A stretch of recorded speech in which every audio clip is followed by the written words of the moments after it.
Bismillahirrahmanirrahim. Yang terhormat kepada Bapak Dr. Andes Haji Aziz Saifuddin MSI selaku dosen pengampu mata kuliah Bahasa Indonesia dan segenap teman-teman yang saya banggakan. Alhamdulillahirrabbilalamin wabihi nasta'in wala umuri dunia waddin wassalatu wassalamu ala asyrafil anbiya'i wal mursalin wa ala alihi wa sahbihi ajmain amma ba'du. Puja serta puji syukur marilah kita curah limpahkan kepada Allah Subhanahu wa taala yang mana telah memberikan kita kesehatan, nikmat, iman, ihsan dan Islam. Serta kita dapat berkumpul di pagi hari ini dalam perkuliahan. Salawat beriring salam marilah kita curah limpahkan kepada baginda kita yakni Habibana wa Nabiyana wa Rasulana wa Maulana Muhammad sallallahu alaihi wasallam. Kepada para sahabatnya hingga kita selaku umatnya hingga akhir zaman. Izinkan saya memperkenalkan diri, saya perwakilan sebagai moderator dari kelompok 10. Saya Dera Andin Hoiriyah dan ada teman saya Anissa Pratiwi, Fitra Alivia, dan juga Nadia Mumtazah. Baik, agar mempersingkat waktu, marilah kita mulai presentasi pada pagi hari ini dengan bacaan basmalah. Bismillahirrohmanirrohim. Materi yang pertama akan disampaikan oleh Anissa Pratiwi. Waktu dan tempat disilakan. Baik, terima kasih kepada moderator yang telah memberikan waktu kepada saya untuk memaparkan materi yang pertama dan yang kedua. Untuk materi yang pertama yaitu tentang pengertian kutipan dalam karya ilmiah dan materi yang kedua yaitu tentang fungsi kutipan. Untuk pengertian kutipan dalam karya ilmiah itu sendiri merupakan bukan sebuah ide pokok, penjelasan, pendapat, atau pernyataan dari diri kita sendiri, melainkan dari seorang penulisnya tersebut, yang mana seorang penulis tersebut mengambil dari tulisan orang lain untuk dijadikan sebagian dari tulisannya tersebut. Yang kedua yaitu fungsi kutipan. Yang pertama yaitu menunjukkan kualitas karya ilmiah yang lebih tinggi. Yang kedua menunjukkan kecermatan yang lebih akurat. Dan yang terakhir yaitu yang ketiga memudahkan penulisan penggunaan sumber dana. Mungkin cukup sekian pemaparan materi dari saya. Selanjutnya saya serahkan kepada pemateri selanjutnya. Baik, di sini saya akan melanjutkan materi selanjutnya, yaitu tentang jenis-jenis kutipan. Jenis-jenis kutipan, penulis dapat mengutip tulisan dari sumber lain yang terkait dengan pokok bahasannya dalam penulisan karya ilmiah. Pengutipan dari sumber lain dapat diizinkan dalam penulisan karya ilmiah dengan cara yang jujur dan bertanggung jawab untuk menghindari plagiarisme. Pengutipan tersebut dapat dilakukan dengan dua cara, yaitu dengan cara kutipan langsung dan kutipan tidak langsung. Yang pertama, kutipan langsung. Kutipan langsung dilakukan dengan menulis sama persis gagasan atau ide penulis yang dikutip. Penulis tidak menambah atau mengurangi sama sekali gagasan yang ada ide yang ia kutip. Yang kedua, kutipan tak langsung. Kutipan tak langsung dilakukan dengan mengambil gagasan atau pendapat ahli dalam tulisan sebelumnya untuk diletakkan dalam karya ilmiah penulis. Penulisan kutipan tak langsung dilakukan dengan kalimat yang dibuat sendiri oleh penulis tanpa mengubah makna, gagasan, atau ide yang diambil. Teknik pengutipan biasanya disebut dengan parafrasme. Akhirnya, teknik ini menghasilkan kutipan yang tidak sama persis dengan gagasan atau ide yang dikutip. Yang ketiga, kutipan langsung singkat. Kutipan ini ditulis dalam jumlah yang tidak lebih dari 4 baris. Penulisan memasukkan kutipan sebagai kelanjutan dari kalimatnya, bukan sebagai paragraf baru. Kata-kata yang diambil dari penulis sebelumnya dipisahkan menggunakan tanda petik. Hal ini dilakukan untuk membedakan tulisan penulis dan kutipan. Cukup sekian yang dapat saya sampaikan. Mohon maaf apabila ada salah-salah kata. Terima kasih. Saya berikan kepada pemateri selanjutnya. Sebelumnya, saya ucapkan terima kasih kepada moderator yang telah memberikan saya waktu untuk menyampaikan materi. Materi yang akan saya sampaikan yaitu tentang cara membuat kutipan.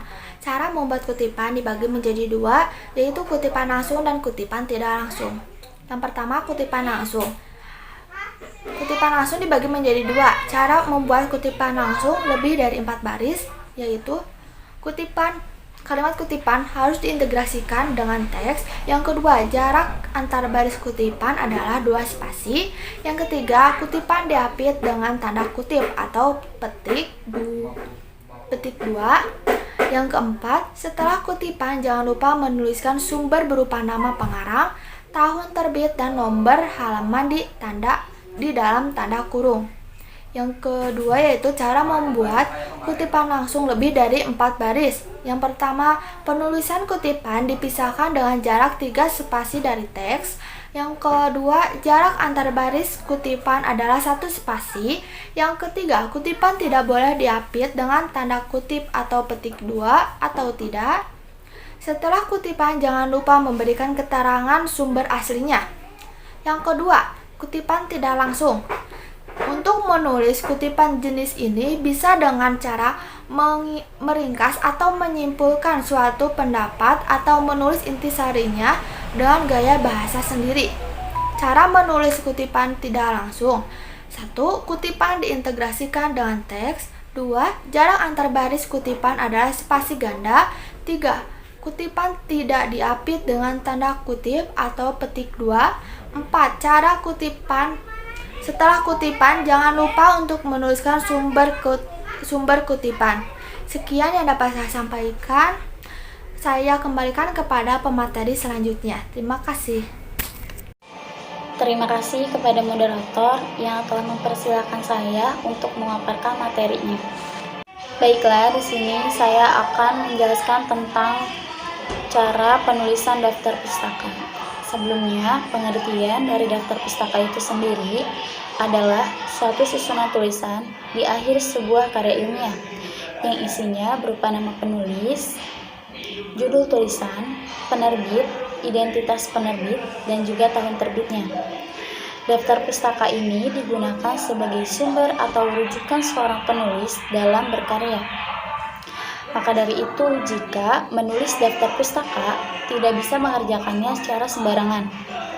Penulis harus sesuai dengan aturan yang sudah diterapkan dan diberlakukan secara umum. Inilah mengapa ada sebuah panduan tentang cara membuat daftar pustaka. Berikut ada beberapa aturan umum tentang menulis daftar pustaka. Yang pertama, contoh daftar pustaka yang diambil dari buku. Kita harus menulis dimulai dari judul buku, penulis, kemudian penerbit, dan kota penerbit, yang terakhir tahun penerbitnya. Kemudian yang kedua, ada juga penulisan daftar pustaka dari artikel, jurnal, skripsi, dan juga makalah. Kita harus menulis dari judul artikel atau judul jurnalnya, kemudian penulisnya, penerbitnya, kota penerbit, dan yang terakhir tahun terbitannya. Yang terakhir, yang ketiga, yaitu penulisan daftar pustaka dari internet. Dimulai dari nama, tahun penayangan, judul, URL, dan waktu pengambilan. Terima kasih. Selebihnya saya kembalikan kepada moderator. Baik, alhamdulillah presentasi pada hari ini telah dilaksanakan. Sebelumnya, saya akan memberikan kesimpulannya. Berdasarkan pengertian kutipan di atas, penulis dapat menulis ulang terhadap bahan bacaan atau pustaka yang telah dibaca. Bahan bacaan atau pustaka yang digunakan harus dapat dipertanggungjawabkan dalam kegiatan menulis ulang tersebut. Fungsi dari kutipan adalah sebagai berikut. 1. Menunjukkan kualitas ilmi yang lebih tinggi. 2. Menunjukkan kecermatan yang lebih akurat. 3. Memudahkan penilaian penggunaan sumber dana. Kutipan memiliki 3 jenis, yaitu kutipan langsung, kutipan tidak langsung, dan kutipan langsung singkat.